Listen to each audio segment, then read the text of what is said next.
With the Christmas shopping season getting into full swing, consumers are being warned to think carefully about the presents they're buying.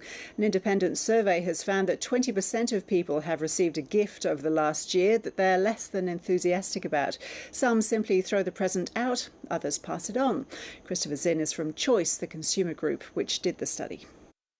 Well, we found in the survey about a fifth of them actually put it in storage or throw it away, so they lose interest very quickly. And look, maybe it's because it isn't a very good present or it doesn't suit them, maybe because it's more cheap than cheerful. There is a fair level of ingratitude out there, or people who are really getting presents that don't work for them. How many people are asked to exchange a gift for something that they do want, or even take something back and keep the cash? Yeah, well, look, again, the survey shows there is a number of people, particularly older people, who will go back to get an exchange. And that is a good sign because they're going to the right stores and they're exchanging something because they prefer another colour or whatever. But there are even those who manage to get, instead of an exchange, a refund and then use the cash for their own purposes. So I know it's the thought that counts, but people love the flexibility of something they can buy for themselves. So is the message from this that it's better to ask somebody what they want rather than take the risk?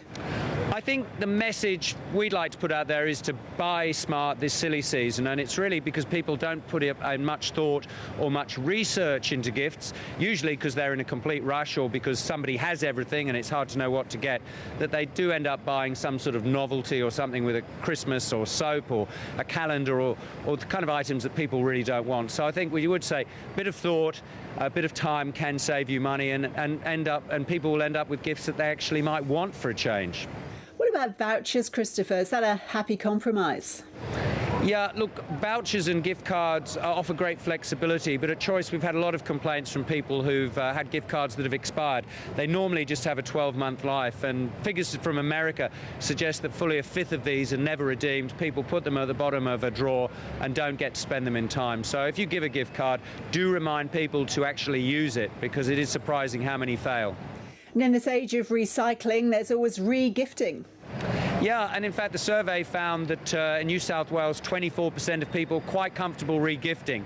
There's no doubt that it's not completely socially accepted to pass on your gifts now. You need to be a little discreet with the wrapping and who you give it to or whatever. But look, if it saves waste, that's probably a good thing. But if you're just playing pass the parcel with some cheap rubbish, perhaps that's not such a good thing to re-gift. Christopher Zinn, thank you. Thank you, Ros.